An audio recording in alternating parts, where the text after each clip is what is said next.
first keynote speaker for today is Yanick Hicks, and as a keynote speaker and executive director with the Maxwell Leadership Team, Yanick Hicks is certified to speak in areas of leadership, communication, and teamwork. He has a doctorate degree in pharmacy from Marshall University and is a licensed pharmacist in Arizona. He has worked with several organizations such as Indiana Primary Care Association and many others. If you can help me welcome Yanick Hicks.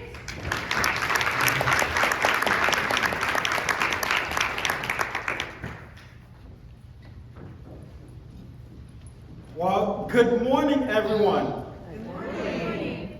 I need more energy. Good morning, everyone. Good morning. I know you guys had a lot of fun last night, right? So you see, well, my name is Yanick Hicks. Thank you, Sarah, for the kind introduction. Alex, Allison, and Elizabeth for giving me the opportunity to be here with you this morning. I am truly excited to be with you this morning and to spend the next 5 hours together with you. You know, the first rule of success is to get excited. Turn to the person next to you and say, get excited. Get excited. Wake up, wake up.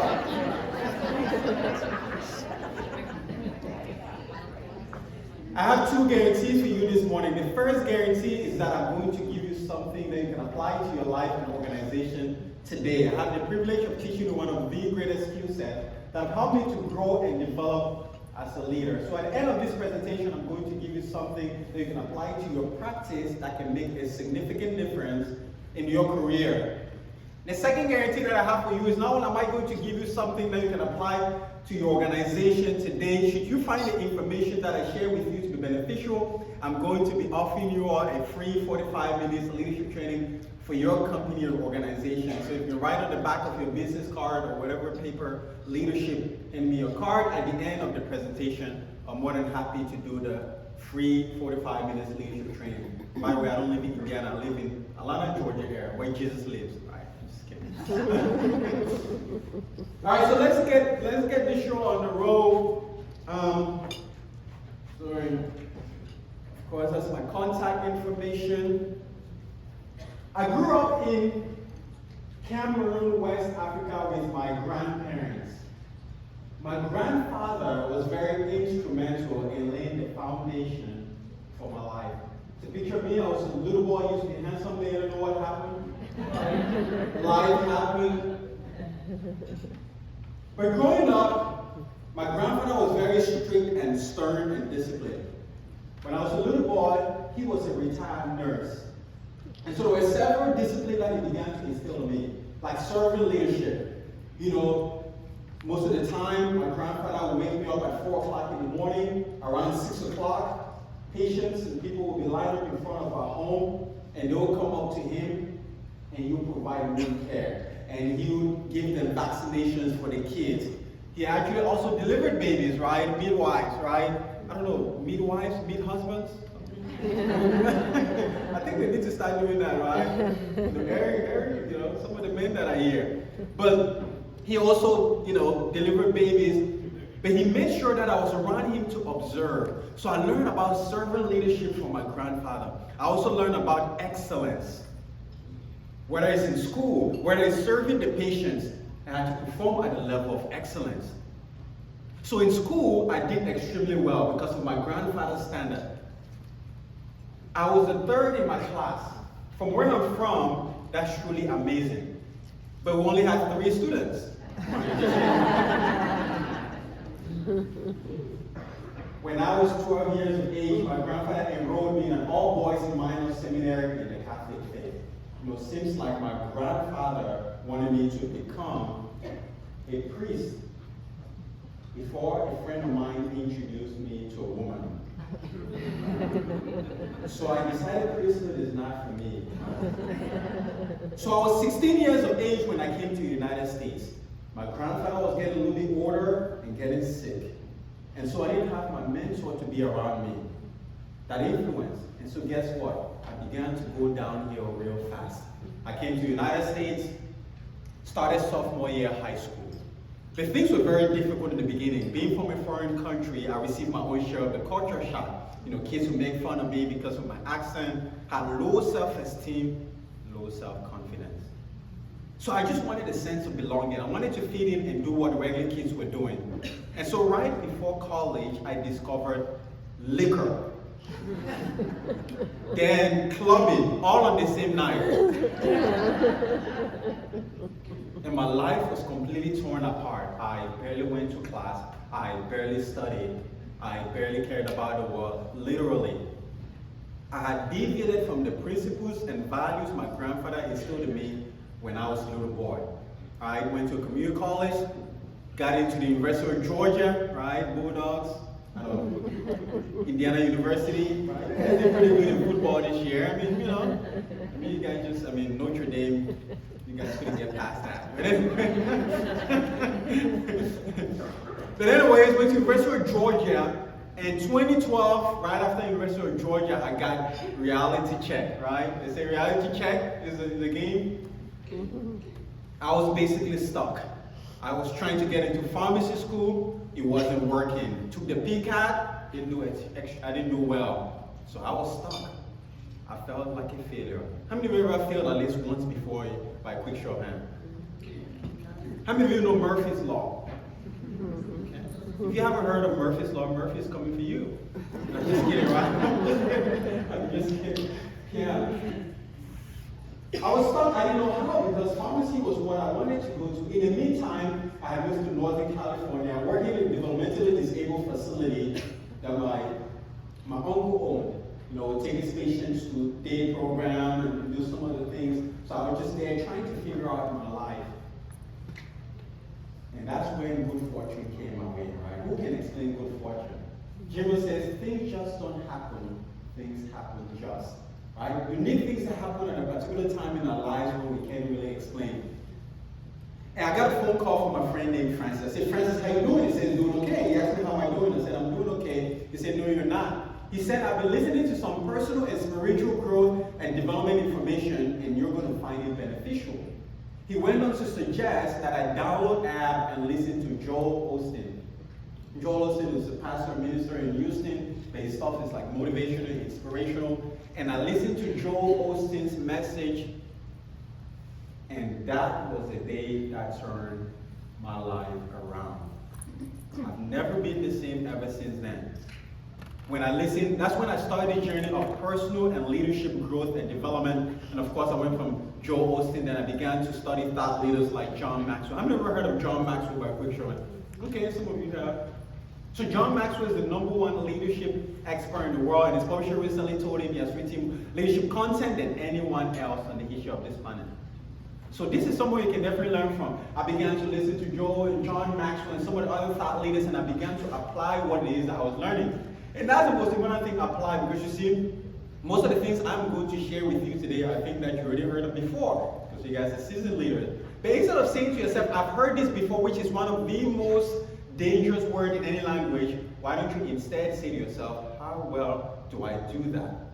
How well do I do that? Because the greatest gap in our lives is the space between what we know and what we actually do. I took all-out massive action.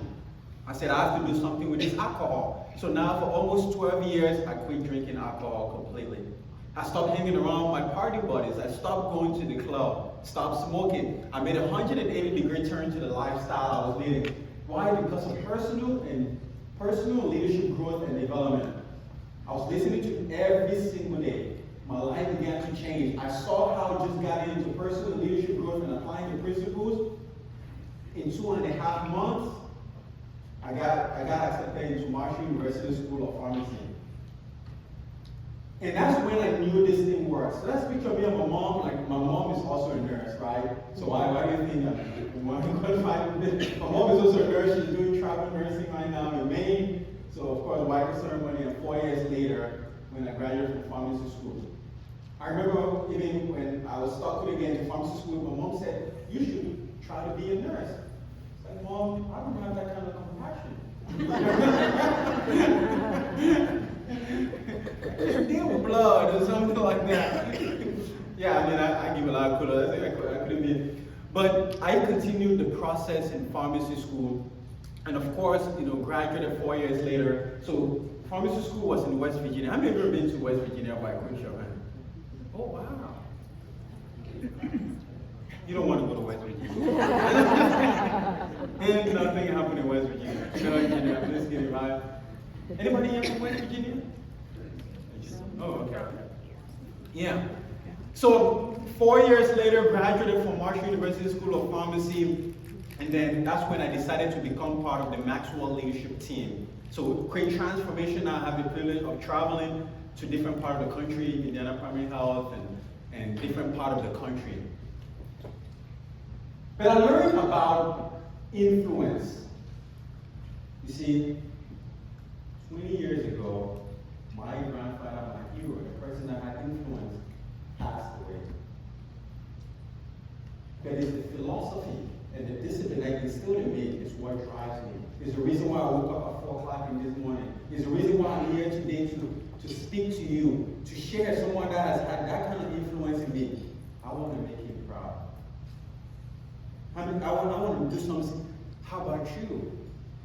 Well, how many of you have someone that does something significant in your life that you would like to do something better for, right? So I want to do everything my grandfather wanted me to do. The only thing is, I don't want to become a priest. But that's my story, and I'm sticking to it, right? So today I'll give you a better understanding of what influence is, talk about the 5 levels of leadership, different ways to lead, and I'm going to give you some solid actionable steps that you can begin to apply to your life and organization today. So if you're ready, turn to the person next to you and say, are you ready? Are you ready?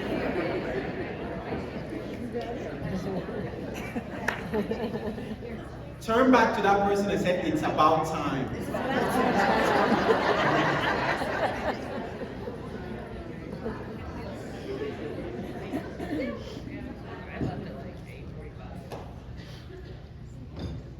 With the Maxwell leadership, we define leadership as influence, nothing more, nothing less. We define leadership as influence, nothing more, nothing less. I want to share with you 2 laws from John Maxwell's book, The 21 Irrefutable Laws of Leadership. Right? 2 laws. Right? So you can learn these laws. So turn to the person next to you and say, even you can learn these laws. Wait, why'd you put that in stereo? The first law is the law of the lead. The law of the lead. The law of the lead says your leadership ability determines your overall effectiveness. How well you lead will determine how well you succeed. I'll do a visual illustration. Let's say my left hand right here, this is my leadership ability, my leadership lead. This is how well I can lead the people on my team, my organization. What this law basically says is, the lead of my leadership will never allow the size of my team, my organization, to go any higher. My leadership lead controls and contains the size of my team, my company, my business, my organization. Let's say on the scale of 1 to 10, my ability to lead people is a 5. So 5 is what, average, right? If I'm a 5 on the scale of 1 to 10, what would be the size of my organizational team? I'll do what? A 4? If I'm a 5, the size of my team, my organization can never be a 5, a 6, a 7. Never can the size of your team, your organization, your business rise above your ability to lead people. But if I'm a 5 on a scale of 1 to 10, and I'm striving to get better as a leader, right? The size of my organization is a 4, my leadership ability is a 5, and I strive to get better as a leader. I raise my leadership lead now to a 6, to a 7, to an 8. Now my organization, my team has the capacity to grow and meet my leadership ability. Everything rises and falls on leadership. You can double the size of your team, your income, by raising your leadership lead. Everything. You see, one of the mistakes that people make is they spend too much time learning technical skills. Once you get into the outside world, 13% of your success is determined by technical skills and ability. 87% of success is people knowledge, understanding people, leadership, relationship. But where do we spend most of our time? We spend most of our time on technical skills. Of course it's important, you gotta know your craft. but most of the issues you're going to have is going to be dealing with people, right?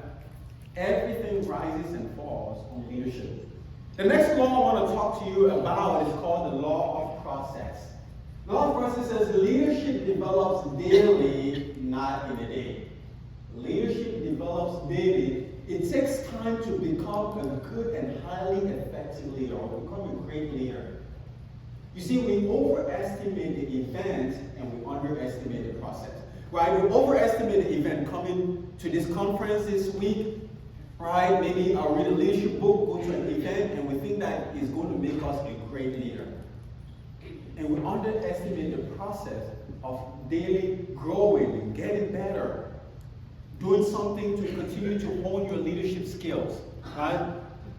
But it's about the process, not about the event.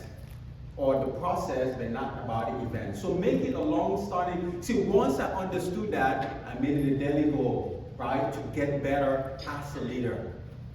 Because you see, most of the time we want to microwave leaders.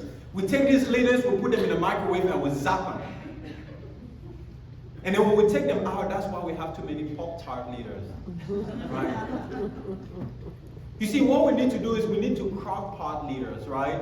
We need to kind of, have to put something crock-pot, let it marinate. It takes time, right?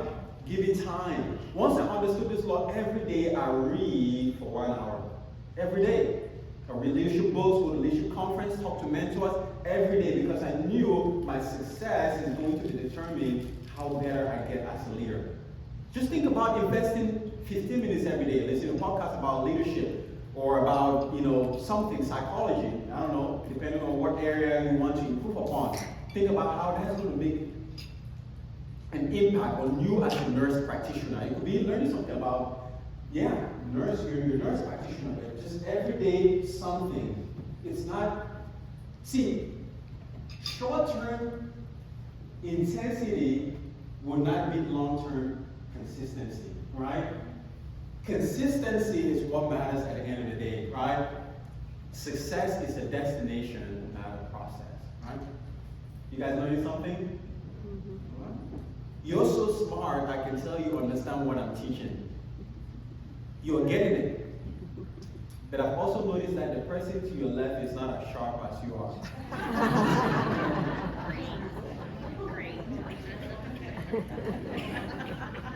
Turn to that person beside you and say, it's okay, I'll help you. It's okay.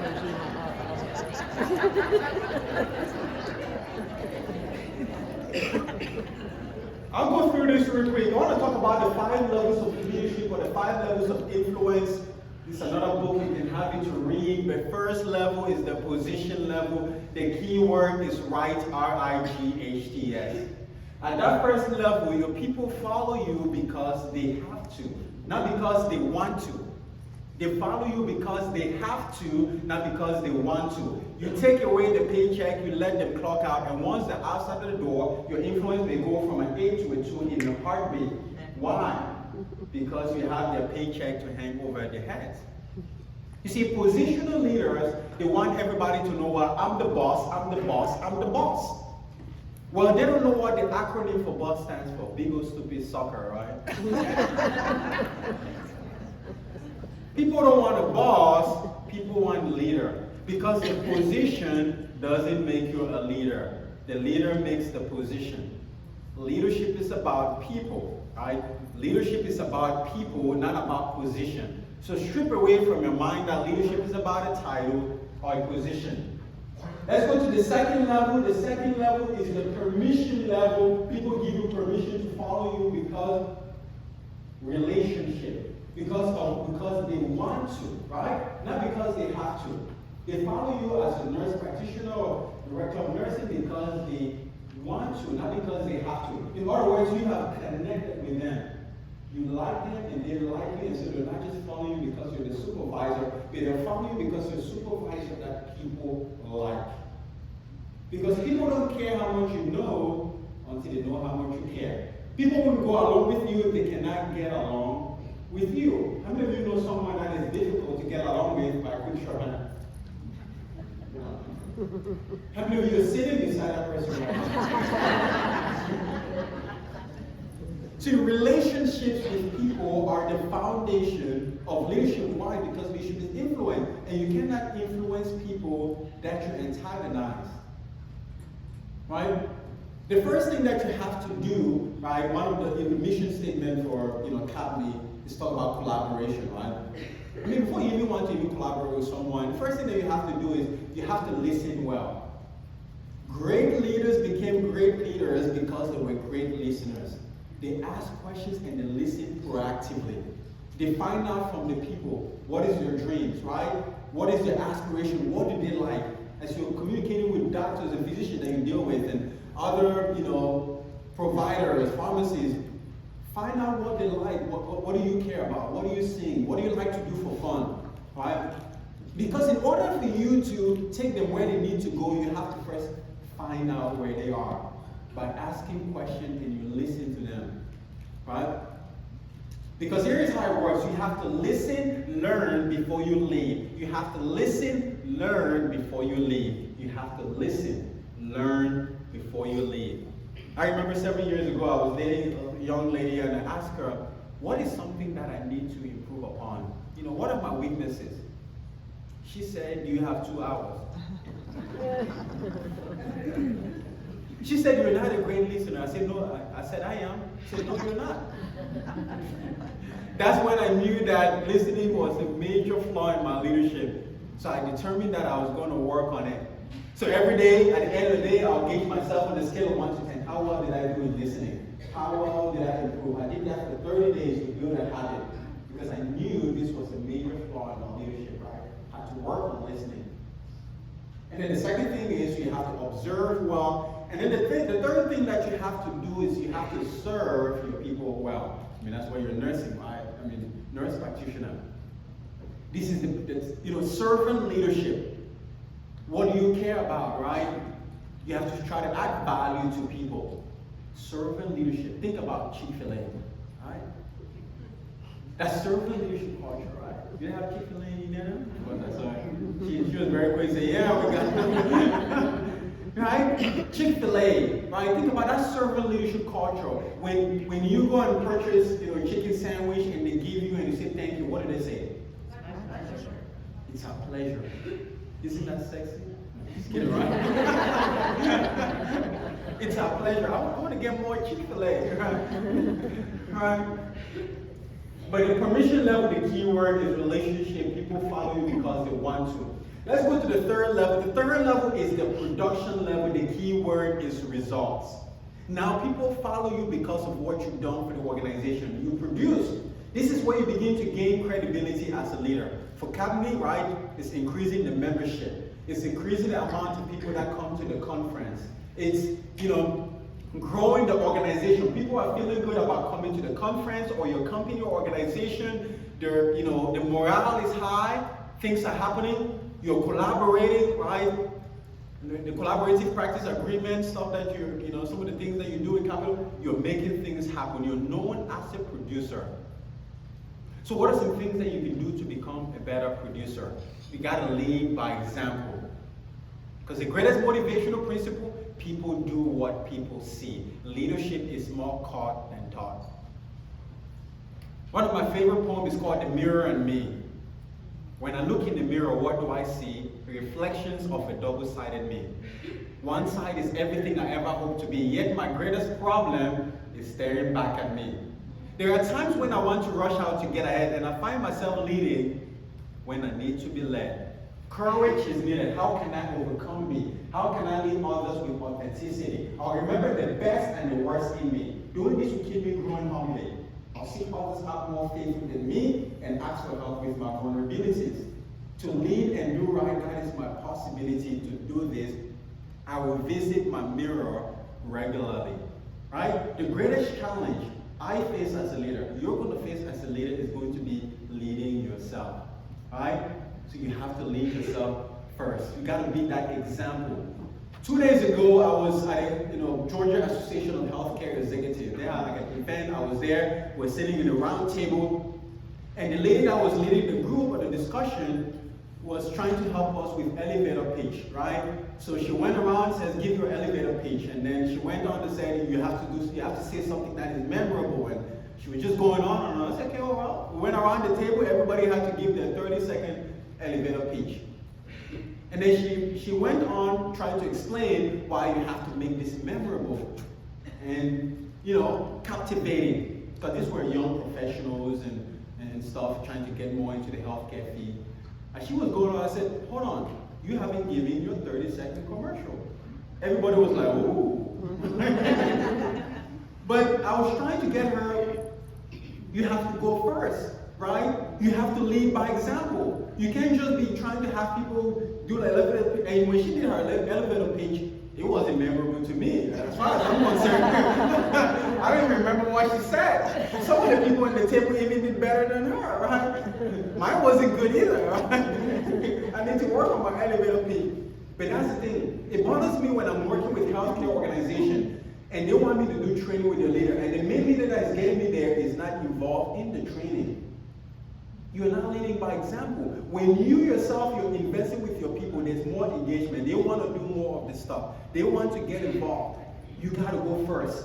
Don't say, well, I did that before. That's credibility. Leadership means that you're doing it now. What matters is now. You're leading and leading by example now. Right? So the third level, production level keyword is results. Are you guys learning something? Turn to the person next to you and say, are you learning something? Learning something. Turn back to them and say, not enough yet. We got two more. And then the fourth level is the people development level. The key word is reproduction. People follow you because of what you've done for them personally. Because we may teach what we know, but we reproduce what we are.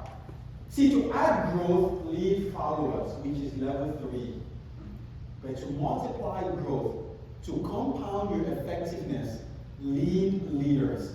See, only 10% of leaders reproduce leaders. 90% of leaders lead followers and not leaders. Right?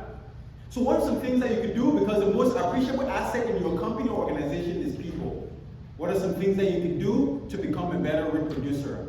You have to recruit well. To train and develop good people, you have to recruit good people.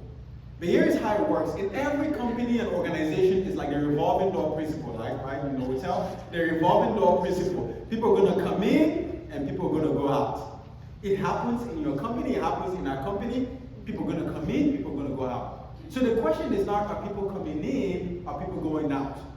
The real question is, who is coming in and who? Remember I talked about the law of the lead? So on the scale of 1 to 10, if you have 8s and 9s are coming in into your company or department, and 3s and 4s are leaving the company or organization, well, happy day. We can now sing Kumbaya, right? Free at last, thank God we're free at last, right? The bad apples, the negative attitudes have left. How many of you know someone with a bad or negative attitude? Right? Now picture that person in your mind. I'm sure you've woken up one morning and said, God, please help me not to see that person today. And then your spouse walks in.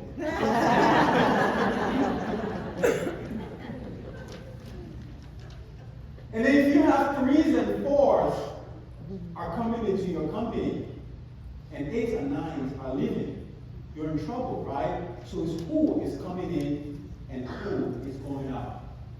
Another thing that you have to realize with the people development level, there's 5-step equipment process, which I'm going to talk, later on about. The first step is I do it, right? I cannot give you what I do not have. The second step is I do it, you're with me. I'm coaching you, observing you. The third step is you do it, I'm with you. I'm tweaking you. The fourth step is you do it. You don't need me anymore, right? Empower you. But the fifth step, and this is where most organizations fail, is you do it and someone else is with you. You haven't truly equipped or trained someone until that person has trained or equipped someone else. Right? That's how you create that culture of reproducing leaders in your organization. Right? So that's the fourth level, people development level, reproduction. And then the fifth level, the pinnacle level, the key word is respect. As you look at that 5 levels of leadership, ask yourself this question. As a leader, get the people on your team, write their names down, and determine what level are you on with the people on your team. Because here's what you're going to realize, you're not on the same level with everyone on your team. If someone is just joining your department, you're on the position level with them. So when you're setting expectations or vision, they're not looking at it based on they're looking at it based on these 5 levels of leadership grade. So your goal in the next 6 months, how can I get them to the permission level? Take them out to coffee, build our relationship. For some of the people, they're in the results level, the 3rd level, but they can't seem to go to that next level to reproduce themselves. They always have to want something done, then do it yourself, right? But take this, study it. You know, as leaders, think about how to make your people better, right? Are you guys learning something? Right? How many of you are learning something so far by which your hand? How many of you are not learning anything? How many of you are not going to put your hands up no matter what I say? So what are some things that you can do to increase your leadership ability before? The first thing that you can do, value experience and take time to reflect. Take time to, you say, Yanick, what does that mean? Well, I'm glad you asked. When I say take time to reflect, I'm talking about taking time each day to pause and think about how to get better at what it is that you do. Now, this could be anything. Let me give you what I call a reflection starter kit. I promise you, if you begin to apply this in the next 7 days, you're going to be more productive and effective at what it is that you do. How many would like to be more productive? All right? Nobody, right? Why don't you ask yourself these 3 questions. At the end of each day, write out the answers. I guarantee you, you're going to be more productive and effective. All right? This is going to be very hard. What went right? What went wrong? What can I do differently? What went right? What went... I promise you, if you begin to ask yourself these 3 questions at the end of each day, right? And you write the answers down, I guarantee you, you're going to be more productive and effective at what it is that you do. So guess what I'm going to do after I leave here? I'm going to ask myself these 3 questions. What went right? Not a whole lot. What went wrong? Everything. What can I do differently? I'm not coming back. Serious, because we're not going to keep dealing with the same issues by not taking time to reflect. You keep dealing with the same issues because you refuse to take time to pause and think daily on what it is that you're doing. So you have to take time to reflect. The second thing that you can begin to do, get a mentor or a coach. Get a mentor or coach. This is critical because in order for anyone to really excel in anything, they need 3 things. They need knowledge, they need experience, and they need coaching. You need knowledge, you need experience, and you need coaching. Some of you might say, well, I don't need a mentor or coach. Mentorship is like junior high. Let me redefine what a coach is and mentor is. A coach is a mentor is someone who has more experience than you in a specific area. Now, that could be a financial coach, right?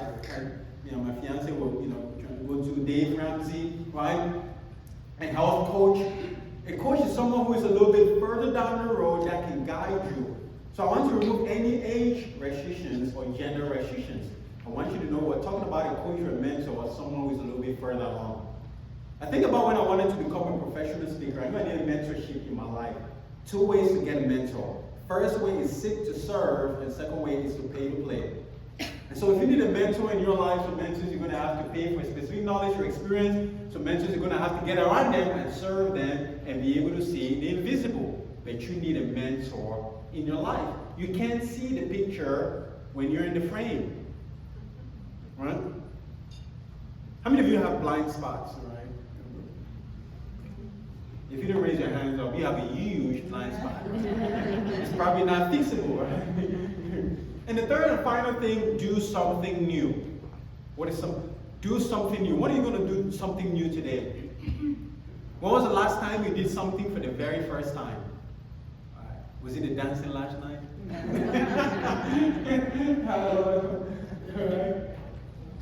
Right? If you're going to get a different result in your company or organization, you're going to have to do something new. For some of you, your days look like this. You wake up up, go to work, come back home, watch TV, go to bed. You wake up, you go to work, come back home, watch TV, go to bed. You wake up, come to work, go back home, watch TV, go to bed. And life continues to pass you by. Why aren't you getting any new thoughts? Here's what you have to understand. 90 or more % of your thoughts are the exact same thoughts you thought yesterday. Why? Because you're not doing anything new. When I say do something new, I'm not talking about doing something out of the ordinary. You can change your thought by doing something simple that's out of routine that will cause you to snap out of your automatic thinking. How many of you have taken the exact same way to work for the last 7 days you've been to your office or workplace by quick show of hand? How many of you have gotten to work and sometimes you don't even remember how you even got there? See, because you didn't have to think on the way there. When you begin to take a left instead of a right, you're going to create a different thought. Why? Because that's where your awareness is going to be. So I want you to do just sort of small things that are new to create a different thought. But if you're going to create a different thought, you're going to have to do something different to stop the automatic thinking. You're going to have to do something new. So before I wrap it up, we'll just maybe go to the questions and then I'm going to wrap it up. So Sarah, let's do the questions and then I'm going to wrap it up real quick. She wasn't expecting that. I'm just going to. Sarah, do you want to read the questions on the mic? Yeah. Here's the mic. Sarah, your mic's right there. Read the questions on the mic. Yeah. Thanks. Just like I got a loud voice. I don't need a mic. There's no questions yet. Oh, there's no question. Does anyone have any questions before? Anyone have any questions? Okay. I do. Okay, yeah. I'm the CAPNI president, so I'm leading by example. Give her a round of applause.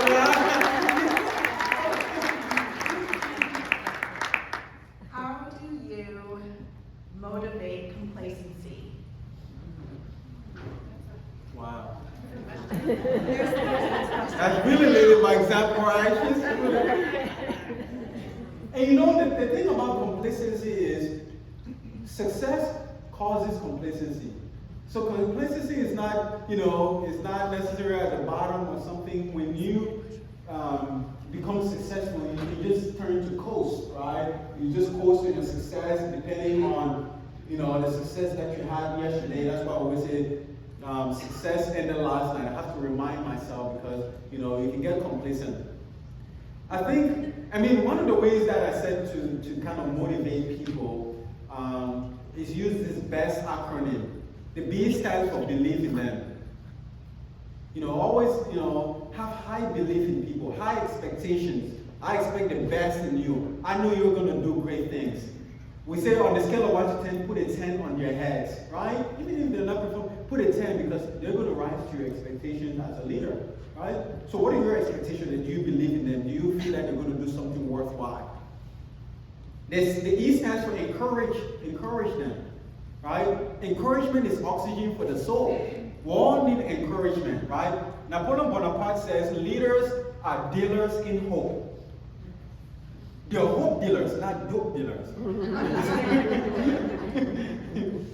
So you have to encourage them, right? To believe in them, encourage them. And then the S stands for, as far as, kind of strive, but you have to challenge people. You have to challenge people, right? You have to challenge people. Hey, okay, based on this is the expectations. This is what I expect of you, right? You want to meet that expectations. And then T, I don't know, for some reason, I forgot what the T is. Just the T. Oh, teach them, I think. Yeah, I think it's teaching. Yeah, I think it's, like I said, don't tell, teach. So if you like my assistant, if I want her to do something, I'll record a video teaching her, what I want done, and this is how I do it, and then of course you use her ingenuity and stuff like that. But teach them. But of course, leading by example can, of course, definitely motivate people. Right? One way to motivate people, of course, is leading by example. It has to start with you as a leader first. believe in them, encourage them, support them? How can I, teach them the way that they should go, but allow them the opportunity to use their creativity to do some of those things? You put me on the spot. Yeah. The question back there. There's Yes. a question over here. Yes. Well, on the opposite end of that, how do you influence leaders to be better leaders? Wow, that's a great question. So, go ahead. How do you influence leadership to be better leaders when they don't really want to lead? Well, so one of the mistakes that I used to make, people reach out to me and they want to, they'll say, oh, maybe they want me to mentor them or help them, especially in my speaking business and coaching business. People were the same. And so I used to spend time trying to, inspire them and mentor them, and they wouldn't do anything. They wouldn't do much. Like we teach in leadership, don't send your dogs to Eagle School. Because dogs are dogs. I mean, you can't send dogs to Eagle School. You can't try to. So before I want to mentor people, there's two criteria. Capacity, are they capable? Right? Are they capable? And then the second is, so capacity, would they do what they're able to do? And then commitment, right? Would they be able to commit? Because you can have capacity and not have commitment and not achieve what you want to achieve, right? So you have to are they capable? Do they have the ability, right? And then they have to be committed. They have to have the attitude to want to become better or want to strive. So you have to have both. Because someone might be committed, but then they don't have the capacity. And someone can have the capacity, but if they're not committed, you're not going to be able to mentor them or develop them. So you want to look for these two criteria. But sometimes there are people that they're a leader, but they don't know yet. As a leader, that's why you should always look for potential leaders. Sometimes your belief in them and spotting them can get them to begin to believe in themselves. Well, I can become a leader, and they will rise up to that level or that expectation that you have for them. But most of the time, leaders are not looking for potential leaders, and that's one of the things I'll talk about. Because you got to know what potential leaders look like. You have to have a clear picture, characteristics of what potential leader looks like, which I'm going to talk about in my afternoon. So in order to really influence leaders, you got to first of all find out the capacity question. Can he or she do what is required? And then commitment. Will he or she do what is required? You need both capacity and commitment, so I definitely make sure. Yeah. Do you have any thoughts on time commitments right now? We're all pulled in so many directions. There's only 24 hours in a day. It's really getting difficult for a lot of people to volunteer, commit to some of these personal developments, maybe just because we lack so much time in our lives right now and trying to balance all of the different responsibilities. So what are your tips on that? All right, great question. You did me by example. Now the questions are coming. You see how that works, right? Nobody want to say anything, and then you just need one person to say something. But I mean, when it comes to like time management and priority, right? I practice the 20-80 rule. Right? 20% of your activity is going to produce 80% of your results. Why? If you focus on the bottom, so if you have 10 things to do, and you put those 10 things in order of priority from 1 to 10, if you focus on only the top 2, you're going to get 80% return on everything that you need. But if you have these 10 things to do, right, and you put in the order of priority, if you focus on the bottom 8, you're going to get only 20% of return on them. So it's not how hard you work, it's how smart you work. It's not how much time you put in your job, it's how you prioritize so you can be effective in it. Choose your priority or someone is going to choose it for you. So when you have so many priorities, just put it in, and even sometimes it's your manager or leader, you can actually say, well, I have some things that I have to, if you want me to be able to be effective in my role, you can't just be giving me stuff to be reactive. I want to be proactive. So if you want something done, maybe you give me the day before, or let them know, hey, I can get it done in this timeline. That's one of the things I coach people, time management, because they pull you in so many directions, but sometimes it's having that conversation. So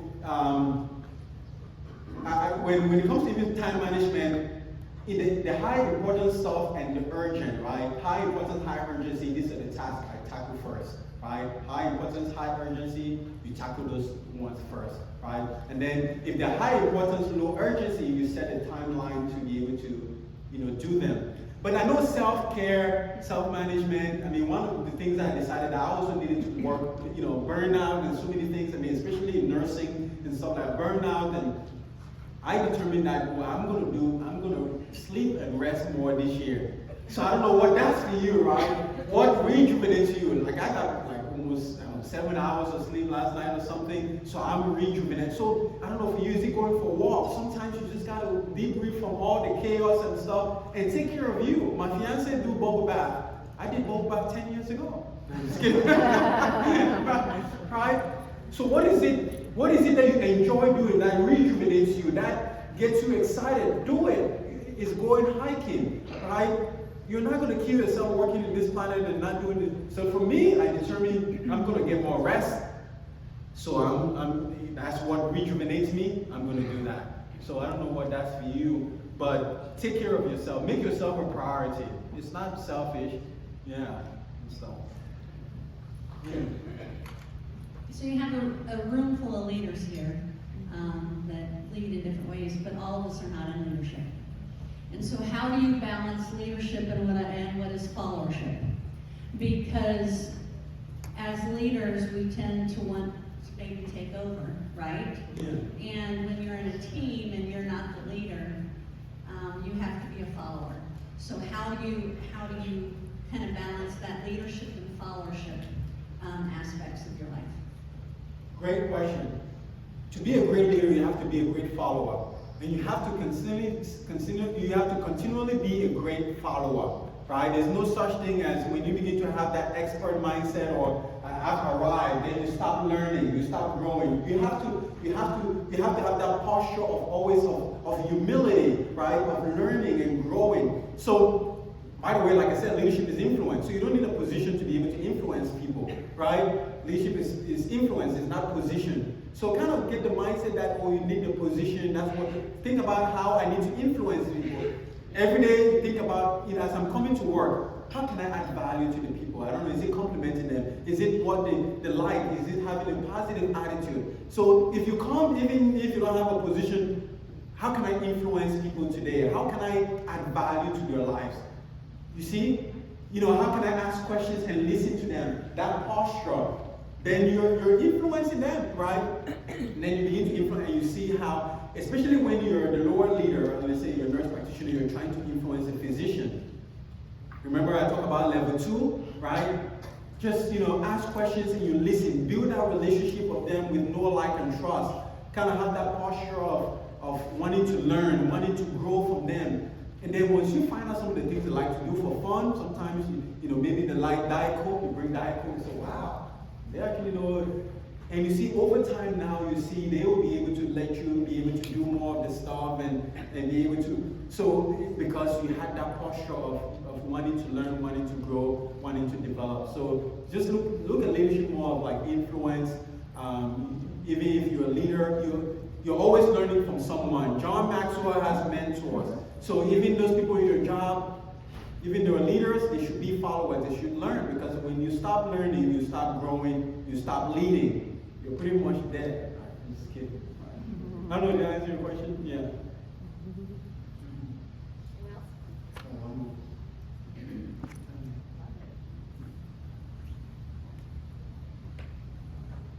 Questions just keep coming. How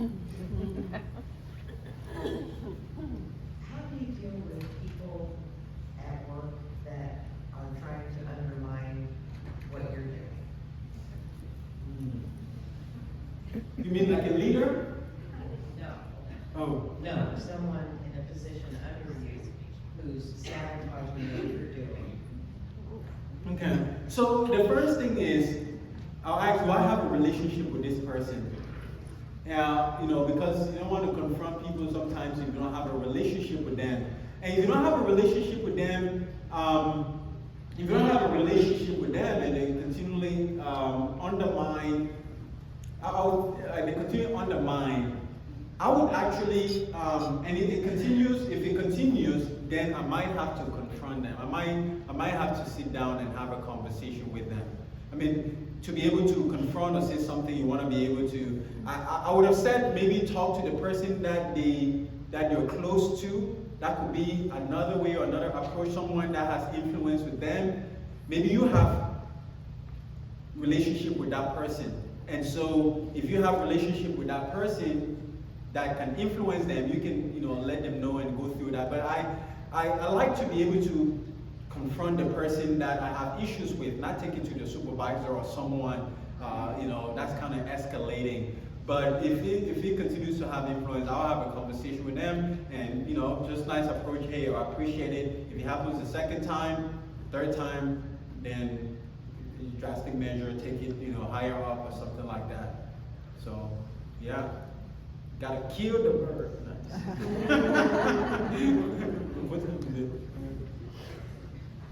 All right. Any more questions? All right. I think. Okay, and everybody, the game code for today's session, this morning's session, is influence, just so you know. Everybody playing the game, it's influence, this is the game code word. Any other questions? We got about 6 minutes left.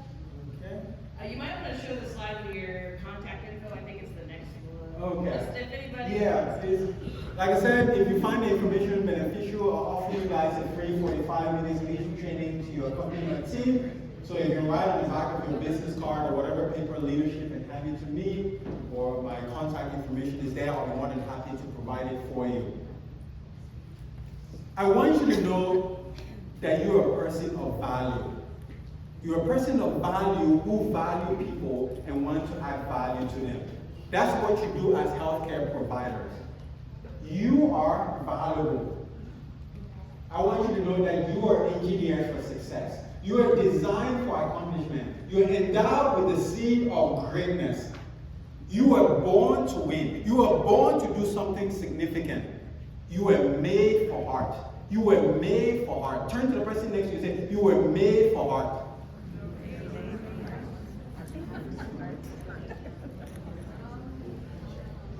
I'd like to end with this. So I graduated pharmacy school 2017, and I got a job with Walgreens in Phoenix, Arizona. I was excited. Life was going to be great, right? We're going to sing Kumbaya, right? I mean, make a lot of money, and life was just going. In less than a month, I became very unhappy. I felt like I was just going through the motion, looking at the computer screen, verifying prescription, didn't really have time to counsel patients. I'm driving back home, talking about burnout. I'm burned out, I'm frustrated, I'm like, God, this cannot be life. This is not what I signed up for. How come no one told me about this? I'm going back, I'm going home, I'm just having a bad attitude, complaining or whining with my ex-fiancé, man. I mean, I'm miserable. Sometimes working 6 hours and I'm just burned out. So this has been happening for several months. That same time period was when I started my Maxwell Leadership business, and I loved it. I was like, this is what I want to do. Yes, I wasn't making any money, but this is what I want to do. This is what I want to do for the rest of my life. But I wasn't making any money. And then one day after I've already had it at work, I was burned out, I came back home, I told my ex-fiancée, I have to quit pharmacy. She said, please don't, and then she went and called my mom. So I can have a conversation. I had a conversation with my mom. It's like, Mom, I gotta quit this job, it is killing me. She cursed me out in African. So what do, right? I stayed in the job that I didn't like. And over 6 years ago, I went to a seminar in Miami, Florida, 32,000. But the speaker that had a significant impact on me was Steve Harvey. He shared his story. He was 29 years old, working in insurance. He didn't know about CAPNI, but someone invited him to CAPNI. And that's when he discovered CAPNI, and he discovered that, hey, this is what he's good at. Even though he faced a lot of challenges, homeless, but that's why he became the Steve Harvey. But he shared this profound statement that impacted me. He said, your gift will make room for you. Your gift is what you do absolutely best in with the least amount of effort. I knew my gift is in speaking, coaching, and training. I made a decision that night. I don't want to practice as a pharmacist anymore and be a drug dealer. Just kidding. I'm just kidding. I went to my hotel room. I called my district manager. I gave my 2 weeks notice, and I haven't practiced since then. By the way, I'm not telling you to quit your job. I mean, most of you got into nursing because you love what it is that you do, right? Why do you do what you do? Why do you do? What is your purpose? What drives you? What is your purpose? And what are you passionate about? What got you into the nursing profession? Find out what drives you. Find out what makes you come alive. Find out what is your purpose, your calling, your passion of why you get into nursing. So when the going gets rough, when you don't feel like you can find out that why that can get you back in the game and make you to make the difference that you need to make in your community. Because like the saying goes, do what you love and you never work a day in your life. And like Joseph Campbell says, follow your bliss. I want to make a difference with people who want to make a difference. Doing something that makes a difference at a time like this in healthcare that makes a difference. Thank you very much. I appreciate your time.